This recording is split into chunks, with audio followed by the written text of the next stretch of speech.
ಕೊಡೋದಕ್ಕೆ ನಮ್ಮ ಹಿರಿಯ ಪ್ರತಿನಿಧಿ ಬಸವರಾಜ್ ಈಗ ನೇರ ಸಂಪರ್ಕದಲ್ಲಿ ಜಾಯ್ನ್ ಆಗಿದ್ದಾರೆ. ಬಸವರಾಜ್, ಈ ಪ್ರಶ್ನೆಯಂತೂ ಮೊದಲಿನಿಂದನೂ ಇದೆ. ಯಾವಾಗ ಇವರು ಅಧಿಕಾರಕ್ಕೆ ಬಂದ್ರೋ ಆಗಿನಿಂದ. ಸದ್ಯ ಹೈಕಮಾಂಡ್ ಇದನ್ನು ಎಷ್ಟು ಗಂಭೀರವಾಗಿ ತೆಗೆದುಕೊಂಡಿದೆ. ಇವತ್ತು ಈ ಪವರ್ ಶೇರಿಂಗ್ ನ ವಿಚಾರವಾಗಿ ಒಂದು ಕನ್ಕ್ಲೂಷನ್ಗೆ ಹೈಕಮಾಂಡ್ ಬರ್ತಾರಾ ಅನ್ನುವಂಥದ್ದು ಪ್ರಶ್ನೆಯಾಗಿದೆ.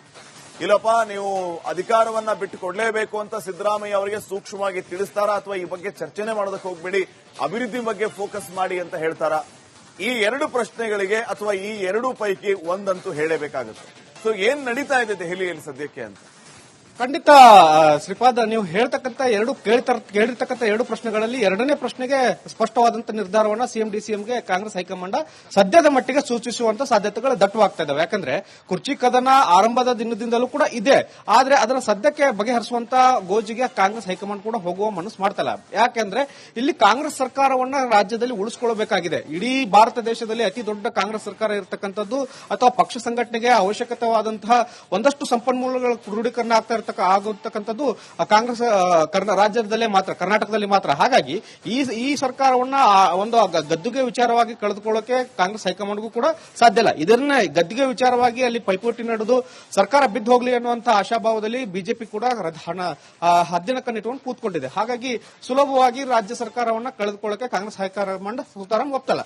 ಒಂದು ವಿಚಾರ. ಇನ್ನು ಉಳಿದಂತೆ ರಾಜ್ಯದಲ್ಲಿ ಒಂದಷ್ಟು ಎದುರಿರ್ತಕ್ಕಂಥ ಗೊಂದಲಗಳನ್ನು ನೀವು ಗಮನಿಸಿದ್ದೀರಿ. ಶಾಸಕರ ಒಂದಷ್ಟು ಹೇಳಿಕೆಗಳಿರಬಹುದು, ಅನ್ನದಾನದ ಕೊರತೆ ಇರಬಹುದು, ಮುಂದಿನ 3 ವರ್ಷ ಯಾವ ರೀತಿಯಾಗಿ ಸರ್ಕಾರ ನಡೆಸಿಕೊಂಡು ಹೋಗಬೇಕು ಅನ್ನುವಂತ ಒಂದಷ್ಟು ಸೂಚನೆಗಳನ್ನ ಕಾಂಗ್ರೆಸ್ ಹೈಕಮಾಂಡ್ ಇವತ್ತು ಸಿಎಂ ಮತ್ತು ಡಿಸಿಎಂಗೆ ಕೊಡುವಂತ ಸಾಧ್ಯತೆ ಇದೆ. ನೀವು ಹೇಳಿದ ಹಾಗೆ ಅಧಿಕಾರದ ವಿಚಾರವಾಗಿ ಇಬ್ರು ಪ್ರತ್ಯೇಕವಾಗಿ ಒಂದಷ್ಟು ಚರ್ಚೆಯನ್ನು ಮಾಡ್ತಾರೆ.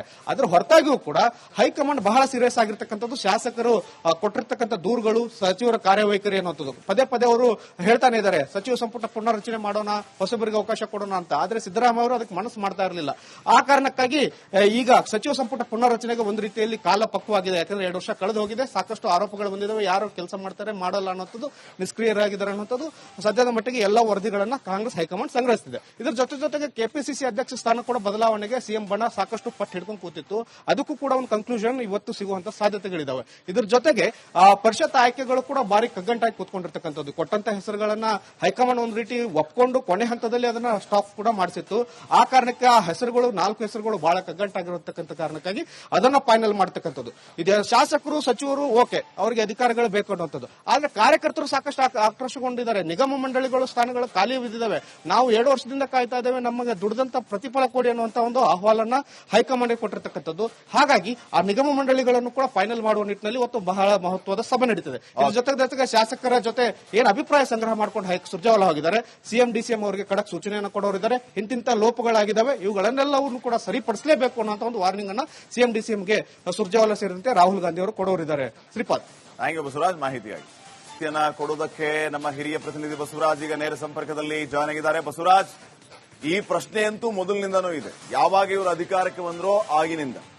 ಸದ್ಯ ಹೈಕಮಾಂಡ್ ಇದನ್ನು ಎಷ್ಟು ಗಂಭೀರವಾಗಿ ತೆಗೆದುಕೊಂಡಿದೆ. ಇವತ್ತು ಈ ಪವರ್ ಶೇರಿಂಗ್ ನ ವಿಚಾರವಾಗಿ ಒಂದು ಕನ್ಕ್ಲೂಷನ್ಗೆ ಹೈಕಮಾಂಡ್ ಬರ್ತಾರಾ ಅನ್ನುವಂಥದ್ದು ಪ್ರಶ್ನೆಯಾಗಿದೆ. ಇಲ್ಲಪ್ಪ ನೀವು ಅಧಿಕಾರವನ್ನ ಬಿಟ್ಟು ಕೊಡಲೇಬೇಕು ಅಂತ ಸಿದ್ದರಾಮಯ್ಯ ಅವರಿಗೆ ಸೂಕ್ಷ್ಮವಾಗಿ ತಿಳಿಸ್ತಾರಾ, ಅಥವಾ ಈ ಬಗ್ಗೆ ಚರ್ಚೆನೆ ಮಾಡೋದಕ್ಕೆ ಹೋಗ್ಬೇಡಿ, ಅಭಿವೃದ್ಧಿ ಬಗ್ಗೆ ಫೋಕಸ್ ಮಾಡಿ ಅಂತ ಹೇಳ್ತಾರಾ?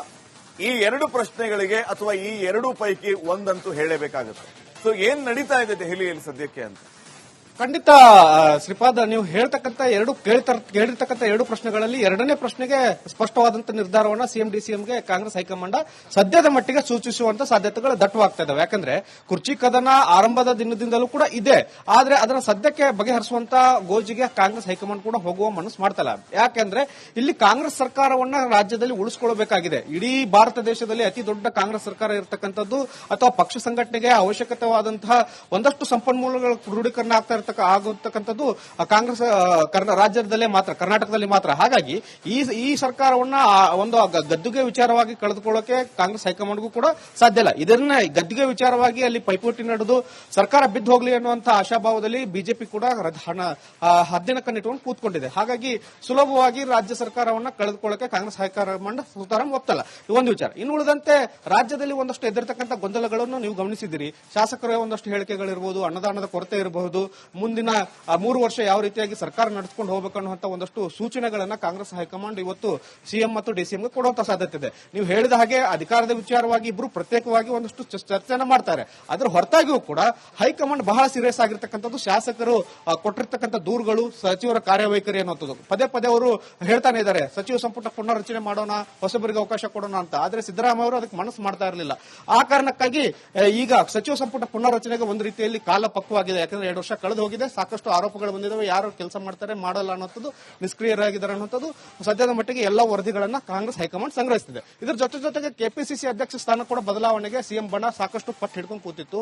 ಅದಕ್ಕೂ ಕೂಡ ಒಂದು ಕನ್ಕ್ಲೂಷನ್ ಇವತ್ತು ಸಿಗುವಂತ ಸಾಧ್ಯತೆಗಳಿದಾವೆ. ಇದ್ರ ಜೊತೆಗೆ ಪರಿಷತ್ ಆಯ್ಕೆಗಳು ಕೂಡ ಬಾರಿ ಕಗ್ಗಂಟಾಗಿ ಕೂತ್ಕೊಂಡಿರ್ತಕ್ಕಂಥದ್ದು. ಕೊಟ್ಟಂತ ಹೆಸರುಗಳನ್ನ ಹೈಕಮಾಂಡ್ ಒಂದು ರೀತಿ ಒಪ್ಕೊಂಡು ಕೊನೆ ಹಂತದಲ್ಲಿ ಅದನ್ನ ಸ್ಟಾಪ್ ಕೂಡ ಮಾಡಿಸಿತ್ತು.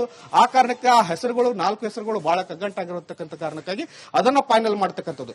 ಇದೆ ಶಾಸಕರು ಸಚಿವರು ಓಕೆ, ಅವರಿಗೆ ಅಧಿಕಾರಿಗಳು ಬೇಕು ಅನ್ನುವಂಥದ್ದು. ಆದ್ರೆ ಕಾರ್ಯಕರ್ತರು ಸಾಕಷ್ಟು ಆಕ್ರೋಶಗೊಂಡಿದ್ದಾರೆ. ನಿಗಮ ಮಂಡಳಿಗಳು ಸ್ಥಾನಗಳು ಖಾಲಿ ಬಿದ್ದಿದ್ದಾವೆ. ನಾವು 2 ವರ್ಷದಿಂದ ಕಾಯ್ತಾ ಇದ್ದೇವೆ, ನಮಗೆ ದುಡಿದಂತ ಪ್ರತಿಫಲ ಕೊಡಿ ಅನ್ನುವಂತ ಒಂದು ಆಹ್ವಾನ ಹೈಕಮಾಂಡ್ ಕೊಟ್ಟಿರ್ತಕ್ಕಂಥದ್ದು. ಹಾಗಾಗಿ ಆ ನಿಗಮ ಮಂಡಳಿಗಳನ್ನು ಕೂಡ ಫೈನಲ್ ಮಾಡುವ ನಿಟ್ಟಿನಲ್ಲಿ ಇವತ್ತು ಬಹಳ ಮಹತ್ವದ ಸಭೆ ನಡೀತದೆ.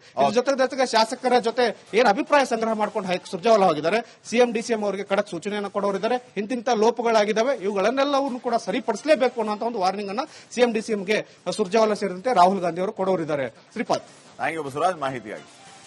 ಕೊಡೋದಕ್ಕೆ ನಮ್ಮ ಹಿರಿಯ ಪ್ರತಿನಿಧಿ ಬಸವರಾಜ್ ಈಗ ನೇರ ಸಂಪರ್ಕದಲ್ಲಿ ಜಾಯ್ನ್ ಆಗಿದ್ದಾರೆ. ಬಸವರಾಜ್, ಈ ಪ್ರಶ್ನೆಯಂತೂ ಮೊದಲಿನಿಂದನೂ ಇದೆ. ಯಾವಾಗ ಇವರು ಅಧಿಕಾರಕ್ಕೆ ಬಂದ್ರೋ ಆಗಿನಿಂದ.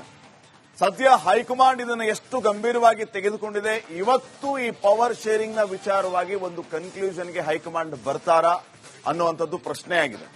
ಇಲ್ಲಪ್ಪ ನೀವು ಅಧಿಕಾರವನ್ನ ಬಿಟ್ಟು ಕೊಡಲೇಬೇಕು ಅಂತ ಸಿದ್ದರಾಮಯ್ಯ ಅವರಿಗೆ ಸೂಕ್ಷ್ಮವಾಗಿ ತಿಳಿಸ್ತಾರಾ, ಅಥವಾ ಈ ಬಗ್ಗೆ ಚರ್ಚೆನೆ ಮಾಡೋದಕ್ಕೆ ಹೋಗ್ಬೇಡಿ, ಅಭಿವೃದ್ಧಿ ಬಗ್ಗೆ ಫೋಕಸ್ ಮಾಡಿ ಅಂತ ಹೇಳ್ತಾರಾ? ಈ 2 ಪ್ರಶ್ನೆಗಳಿಗೆ ಅಥವಾ ಈ 2 ಪೈಕಿ ಒಂದಂತೂ ಹೇಳಬೇಕಾಗುತ್ತೆ.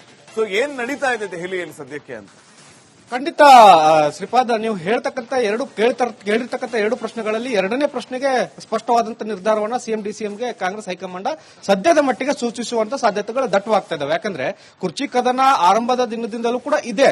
ಆದ್ರೆ ಅದನ್ನ ಸದ್ಯಕ್ಕೆ ಬಗೆಹರಿಸುವಂತ ಗೋಜಿಗೆ ಕಾಂಗ್ರೆಸ್ ಹೈಕಮಾಂಡ್ ಕೂಡ ಹೋಗುವ ಮನಸ್ಸು ಮಾಡ್ತಲ್ಲ. ಯಾಕೆಂದ್ರೆ ಇಲ್ಲಿ ಕಾಂಗ್ರೆಸ್ ಸರ್ಕಾರವನ್ನ ರಾಜ್ಯದಲ್ಲಿ ಉಳಿಸಿಕೊಳ್ಳಬೇಕಾಗಿದೆ. ಇಡೀ ಭಾರತ ದೇಶದಲ್ಲಿ ಅತಿ ದೊಡ್ಡ ಕಾಂಗ್ರೆಸ್ ಸರ್ಕಾರ ಇರತಕ್ಕಂಥದ್ದು, ಅಥವಾ ಪಕ್ಷ ಸಂಘಟನೆಗೆ ಅವಶ್ಯಕತೆವಾದಂತಹ ಒಂದಷ್ಟು ಸಂಪನ್ಮೂಲಗಳ ಕ್ರೋಢೀಕರಣ ಆಗುತ್ತಕ್ಕಂಥದ್ದು ಕಾಂಗ್ರೆಸ್ ರಾಜ್ಯದಲ್ಲೇ ಮಾತ್ರ, ಕರ್ನಾಟಕದಲ್ಲಿ ಮಾತ್ರ. ಹಾಗಾಗಿ ಈ ಸರ್ಕಾರವನ್ನ ಒಂದು ಗದ್ದುಗೆ ವಿಚಾರವಾಗಿ ಕಳೆದುಕೊಳ್ಳೋಕೆ ಕಾಂಗ್ರೆಸ್ ಹೈಕಮಾಂಡ್ಗೂ ಕೂಡ ಸಾಧ್ಯ ಇಲ್ಲ. ಇದನ್ನ ಗದ್ದುಗೆ ವಿಚಾರವಾಗಿ ಅಲ್ಲಿ ಪೈಪೋಟಿ ನಡೆದು ಸರ್ಕಾರ ಬಿದ್ದು ಹೋಗ್ಲಿ ಅನ್ನುವಂತಹ ಆಶಾಭಾವದಲ್ಲಿ ಬಿಜೆಪಿ ಕೂಡ ಹದ್ದಿನ ಕಣ್ಣಿಟ್ಟುಕೊಂಡು ಕೂತ್ಕೊಂಡಿದೆ. ಹಾಗಾಗಿ ಸುಲಭವಾಗಿ ರಾಜ್ಯ ಸರ್ಕಾರವನ್ನ ಕಳೆದುಕೊಳ್ಳೋಕೆ ಕಾಂಗ್ರೆಸ್ ಹೈಕಮಾಂಡ್ ಸುತಾರಾಮ್ ಒಪ್ತಲ್ಲ.